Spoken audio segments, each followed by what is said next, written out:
Halo teman-teman, selamat datang di podcast kami yang akan membahas tentang sejarah Indonesia. Pada kesempatan kali ini, kita akan membahas salah satu peristiwa penting dalam perjuangan bangsa Indonesia, yaitu agresi militer II. Agresi militer Belanda II merupakan salah satu peristiwa penting dalam sejarah perjuangan bangsa Indonesia. Peristiwa ini terjadi pada tanggal 19 Desember 1948, ketika Belanda kembali melancarkan serangan terhadap Indonesia. Padahal Indonesia sudah memproklamasikan kemerdekaannya pada tahun 1945. Hal ini menunjukkan bahwa Belanda masih ingin menguasai Indonesia dan tidak mengakui kemerdekaan yang telah diperjuangkan. Serangan ini difokuskan ke ibu kota Indonesia saat itu, yaitu Yogyakarta. Kota ini menjadi target utama karena merupakan pusat pemerintah Republik Indonesia. Belanda menyerang secara mendadak melalui darat dan udara, sehingga membuat pertahanan Indonesia cukup kelemahan dalam menghadapi serangan tersebut. Dalam waktu yang relatif singkat, Yogyakarta berhasil diduduki oleh Belanda. Para pemimpin penting Indonesia seperti Soekarno, Muhammad Hatta, dan beberapa tokoh lainnya ditangkap serta diasingkan. Menurut saya, tujuan Belanda saat itu adalah untuk melemahkan Indonesia, baik dari segi pemerintahan maupun semangat rakyatnya. Namun meskipun para pemimpin ditangkap, perjuangan bangsa Indonesia tidak berhenti. Panglima Besar Sudirman tetap memimpin perlawanan meskipun dalam kondisi sakit. Beliau melakukan perjalanan panjang dan tetap memimpin pasukan dengan strategi perang gerilya. Strategi perang gerilya ini menurut saya sangat efektif. Pasukan Indonesia tidak melawan secara terbuka terus-menerus, melainkan menyerang secara tiba-tiba dan kemudian pindah tempat. Hal ini membuat Belanda kesulitan untuk menguasai seluruh wilayah Indonesia.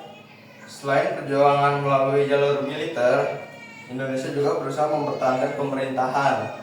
Oleh karena itu, dibentuklah pemerintahan darurat Republik Indonesia di Sumatera yang dipimpin oleh Syafruddin Prawiranegara. Menurut saya, pembentukan PDRI sangat penting karena menunjukkan bahwa Indonesia masih memiliki pemerintahan yang sah. Meskipun ibu kota diduduki, negara tetap berjalan dan tidak runtuh. Perlawanan rakyat Indonesia juga terlihat dalam berbagai aksi militer. Salah satunya paling terkenal adalah serangan umum 1 Maret 1949. Dalam rangkaian ini, pasukan Indonesia berhasil menguasai Yogyakarta selama beberapa jam. Walaupun hanya berlangsung dalam waktu singkat, peristiwa tersebut memiliki dampak yang sangat besar. Menurut saya, serangan ini menjadi bukti nyata bahwa Indonesia masih kuat dan tidak menyerah kepada Belanda. Peristiwa ini juga berhasil menarik perhatian dunia internasional. Banyak negara mulai memperhatikan perjuangan Indonesia. Perserikatan bangsa-bangsa pun ikut turun tangan dan memberikan tekanan kepada Belanda.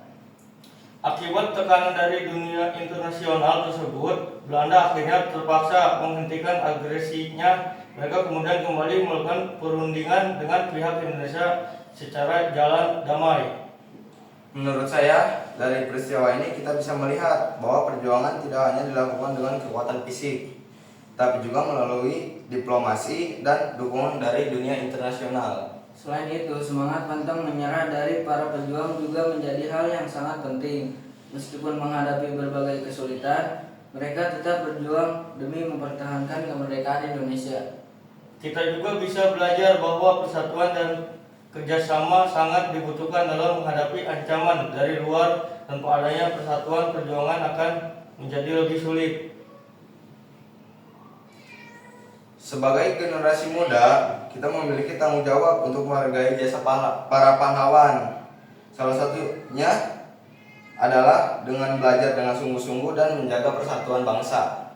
Menurut saya, memahami sejarah seperti agresi militer Belanda II membuat kita lebih sadar betapa sulitnya perjuangan untuk meraih kemerdekaan. Selain itu, kita juga tidak boleh melakukan sejarah karena dari sejarah kita bisa mengambil banyak pelajaran untuk masa depan.